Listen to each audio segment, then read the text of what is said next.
Good morning বন্ধুরা। আজকে নতুন একটা ব্লগ নিয়ে আবারও চলে আসলাম তোমাদের সঙ্গে গল্প করার জন্য। তো আজকে সকাল সকাল চাটা বসিয়ে দিয়েছি, দেখতেই পাচ্ছ।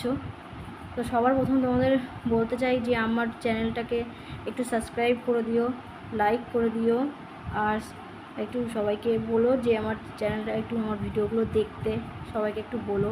মানে এই ছোট্ট বোনটা যদি তোমাদের কাছে একটু রিকোয়েস্ট করে থাকে যে একটু আমার চ্যানেলটা একটুখানি সবাইকে একটু বলতে বা করতে, তো আমি অনেক খুশি হব। তাহলে বন্ধুরা যে তো আমি ভাববো যে তোমরা আমার পাশে আছো। তো দেখতে পাচ্ছ যে আমার চা হয়েই গেছে, সকাল সকাল আমি বসিয়ে দিয়েছি। তো চা থেকেই আজকে তোমাদের সঙ্গে শুরু করছি গল্প করা। চায়ের আড্ডা দিতে দিতেই তোমাদের সঙ্গে গল্প করা করবো। তো আমার কথায় যদি কখনও কারো খারাপ লাগে বা কিছু মনে হয় যে না ভালো লাগছে না বা কিছু, তাহলে প্লিজ আমাকে কমেন্ট করে জানিও। আমি তাহলে আরও ভালো করার চেষ্টা করবো, আরও বেটার দেওয়ার চেষ্টা করবো তোমাদের কাছে। আমার চা করা হয়ে গেছে। তো আমি চা নিয়ে এবার আমি যাচ্ছি শাশুড়ির কাছে। শাশুড়ির বৌমা দুজনে মিলে বসে একটু চা খাবো আর গল্প করব, তার সঙ্গে তোমাদের সঙ্গেও গল্প করব। চলে এসেছি চায়ের আড্ডায়, দেখতেই পাচ্ছ চা খাচ্ছি শাশুড়ি বৌমা মিলে, তার সঙ্গে একটু একটু গল্পও হচ্ছে। হয়তো তোমরা বুঝতে পারছো না, কিন্তু তাও আমরা গল্প করছিলাম। চাটা খেতে খেতে ভাবছিলাম যে জামা কাপড়গুলো দিয়ে আসতে হবে, রোদ পেয়ে যাচ্ছে, এরপরে ছাদে আর যাওয়া যাবে না, তো সেটাই চিন্তা ভাবনা করছিলাম। তো খেতে খেতে চাই গল্প করতে করতে শাশুড়ির সাথে তা চাটা খাওয়া হয়েই গেল। খেয়ে আমি তাই ভাবছি তাই যাই ছাদে। তো দেখতে পাচ্ছ আমি ছাদে চলেই এসেছি গল্প করার জন্য, তোমাদের সঙ্গে আড্ডা দেওয়ার জন্য আর আমার নিজের কাজকর্ম করার জন্য। সংসারের কাজকর্ম তো করতেই হয়। তো আমার জামা কাপড় মেলা প্রায় হয়নি, হবে, তাই গল্প করতে তোমাদের সঙ্গে হয়েই যাবে। আমার কাজগুলো ঠিক আমি জানি। তো আজকে রবিবার, আজকে ছুটির দিন।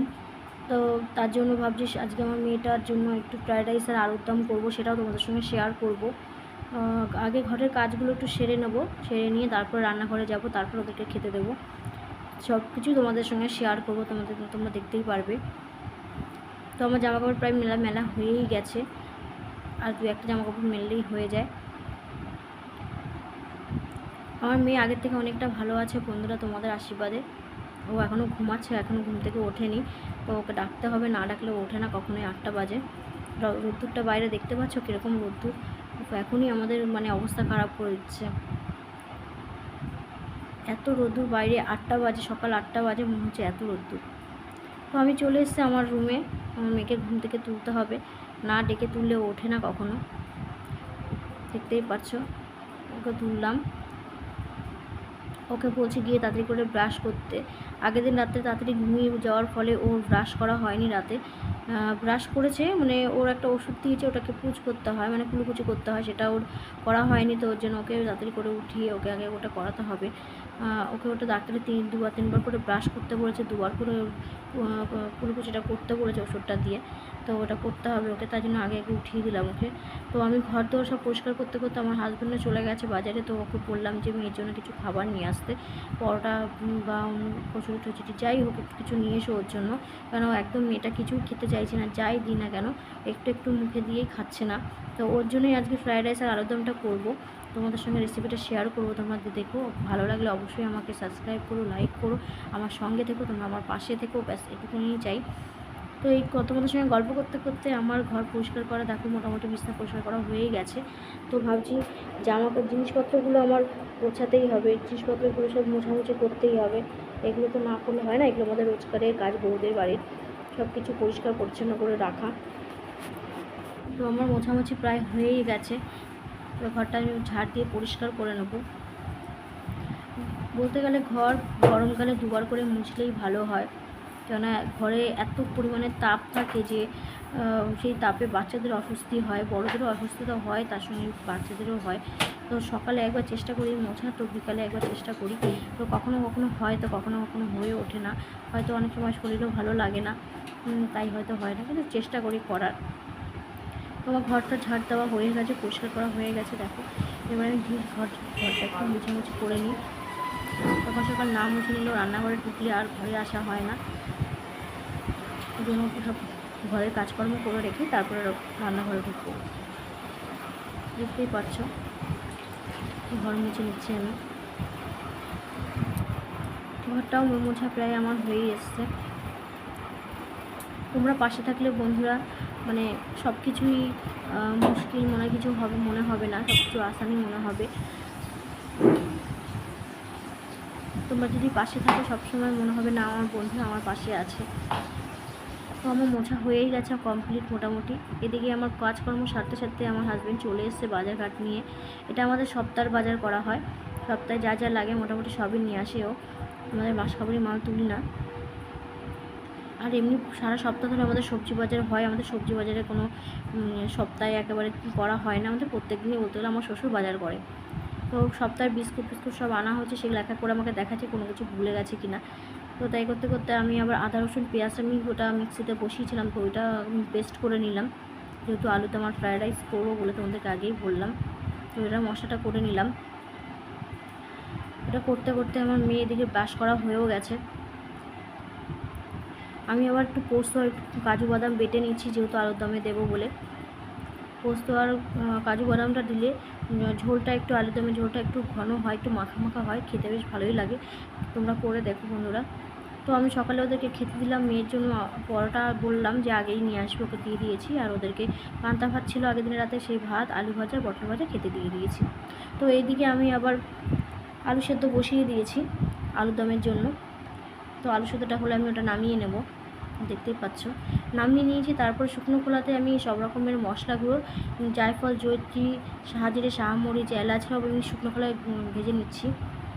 তারপর কড়াইয়ের মধ্যে আমি তেল দিয়ে দিলাম। আলুর দমটা বসাবো, এই আলুর দম বলছি সরি ভুল হয়ে গেছে, ভাজাটা বসাবো বলে। ফ্রায়েড রাইসে যে ভাজাটা দেবো তোমার হচ্ছে গাজর ক্যাপসিকাম বিনস এগুলো, তো সেইটা আমি ভাজতে বসিয়ে দিয়েছি। ওদিকে যে শুকনো খোলা যেটা ভাজলাম সেটা আমি শিলে বেটে নেব, কারণ অল্প মশলা বেশি না, তো ওটা মিক্সিতে হবে না, তার জন্য আমি ওটা আলাদা করে রেখেছি। তো ওটা আমি মিক্সিতে করবো না, শিলে বেটে নেব। তো এদিকে আমার ভাজাটা হয়ে গেছে, নামিয়ে নিয়েছি দেখতেই পাচ্ছ। এবার আলুর দম বসাবো বলে ফোড়ন দিচ্ছি কড়াইতে তেল দিয়ে দিয়েছি আগে থাকতেই। তো মশলাটা দিয়ে দিলাম, গোটা গরম মশলা দিয়ে দিলাম, তেজপাতাটা দিয়ে দিলাম। তো এটা মশলাটা একটু ভাজা হোক, তারপর বাদবাকি মশলাগুলো দেবো। তো মশলাটা আমার প্রায় ভাজা হয়েই এসছে দেখতে পাচ্ছ।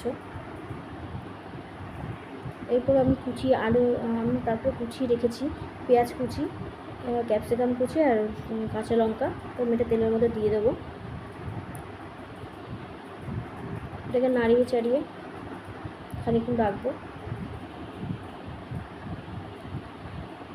দেখছো প্রায় একটু ভাজা ভাজা হয়েই গেছে পেঁয়াজটা। তার মধ্যে আমি আদা রসুন যে পেস্টটা করেছিলাম সেটা আমি দিয়ে দিলাম, একটা 2.5 চামচের মতো আমি দিয়ে দেবো।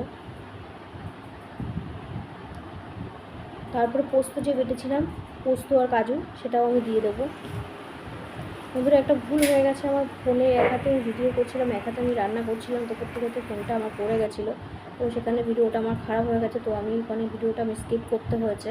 তো ওর মধ্যে আমি কাজু বাদাম পোস্ত বাটাটা দিয়ে দিয়েছি, জিরের গুঁড়ো দিয়ে দিয়েছি, নুন হলুদ মিষ্টি দিয়ে দিয়েছি, সাধারণত লঙ্কা তোমাকে দিয়েই দিয়েছি, নুন দিয়ে দিয়েছি, এগুলো সব দিয়ে দিয়েছি। মশলাটা কষিয়ে নিচ্ছি দেখতেই পাচ্ছ। তো ওর মধ্যে আলু সেদ্ধ করে রেখেছিলাম, সেই সেদ্ধ আলুগুলো দিয়ে দেবো।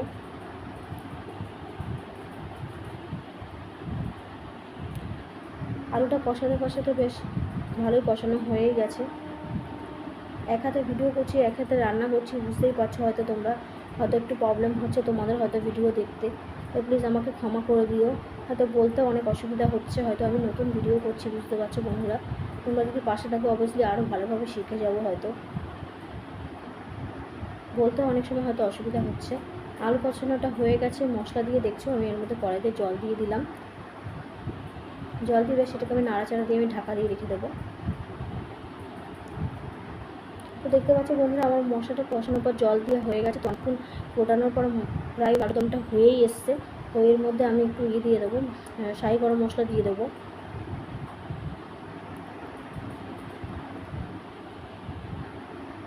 শাহি গরম মশলাটা দেওয়া হয়ে গেলে আর একটু ঝোলটা একটু টানবে, একটু মাখা মাখা হবে, তারপর নামিয়ে দেবো।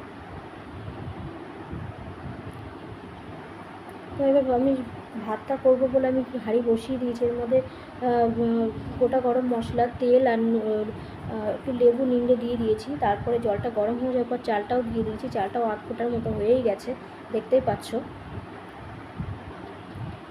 ভাতটা আধা ফোটা হয়ে গেছে, আমি এবার নামিয়ে দেবো।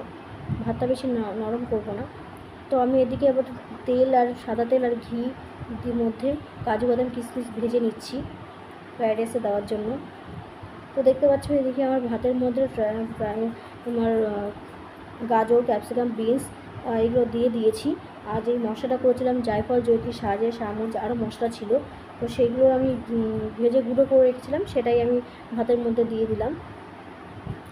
দিয়ে এটাকে নাড়িয়ে চাড়িয়ে নিচ্ছি। আর সত্যি বলতে ওকে আমি সবসময় এই কাজটা করতে দিই, যাতে ও খুব ভালো মিক্স করতে পারে, ওর জন্য। এবার এর মধ্যে দেখো আমি চিনি আর নুনটা মিশিয়ে দিচ্ছি। তোমরা যে যেরকম মিষ্টি নুন খাও সেরকম ফ্রায়েড রাইসের মধ্যে সেরকম দিয়ে দেবে। চেক করে দেখবে নুন মিষ্টিটা কেমন কী লাগবে না লাগবে। তো আমিও সেইভাবে চেক করে নিয়েছি। যদি লাগে আর একটু দেবে অবশ্যই, স্বাদ মতো।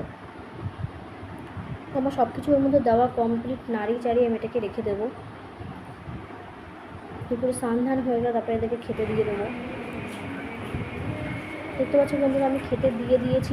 কত সুন্দর আমার ডিশটা লাগছে। আমার মেয়ে খেয়ে নিয়েছে। তো আমার পাশে থেকে তোমরা অবশ্যই সাবস্ক্রাইব করো, লাইক করো, কমেন্ট করো। আজকের মতো ভিডিওটা এখানেই শেষ করছি। টাটা।